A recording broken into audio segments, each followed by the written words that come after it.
அதற்கேற்றாற்போல 3 பேர் யார் என்று பார்த்தால் இந்த வழக்கில் முதலாம் சந்தேக நபர் தான் பெசில் ராஜபக்ஷ. இரண்டாம் சந்தேக நபர் பாஸ்வர குணவர்த்தன. இந்த பாஸ்வர குணவர்த்தன யார் என்றால் சுற்றுலா ஊக்குவிப்பு பணியகத்தின் அப்போதைய தலைவராக செயற்பட்டவர்.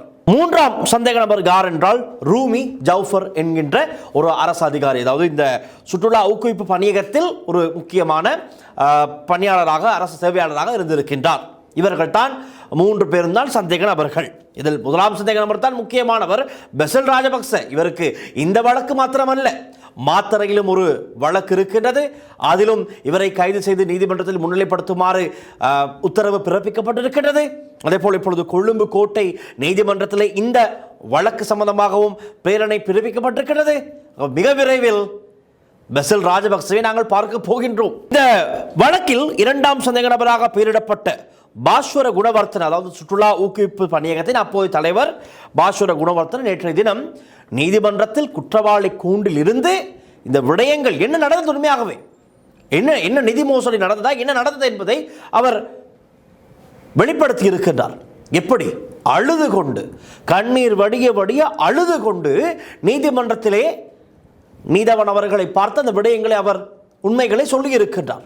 என்ன உண்மை என்பதை நாங்கள் பார்க்கலாம்.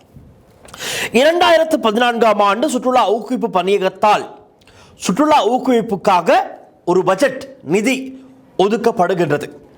அப்போதைய ரஷ்யாவுக்கான இலங்கையின் தூதுவராக இருந்த உதயங்க வீரத்துங்க, அடேங்க அப்பா, லேசுப்பட்ட மனிதர் அல்ல இவர்.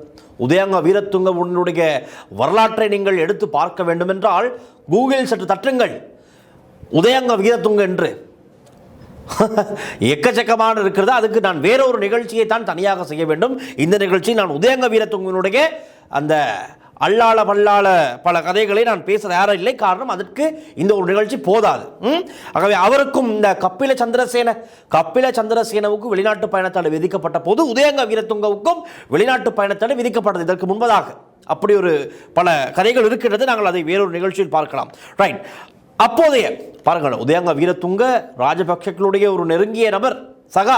இவரை எல்லாம் அரசியல் அதிகாரத்தை பயன்படுத்தி பாருங்கள், வெளிநாட்டு தூதுவராக உயர்ஸ்தானிகராக, ரஷ்யாவுக்கான உயர்ஸ்தானிகராக ராஜபக்சர்கள் நியமித்திருக்கிறார்கள். அப்படித்தான் இந்த பதவியெல்லாம் இவர்களுக்கு வழங்கப்பட்டிருக்கின்றது.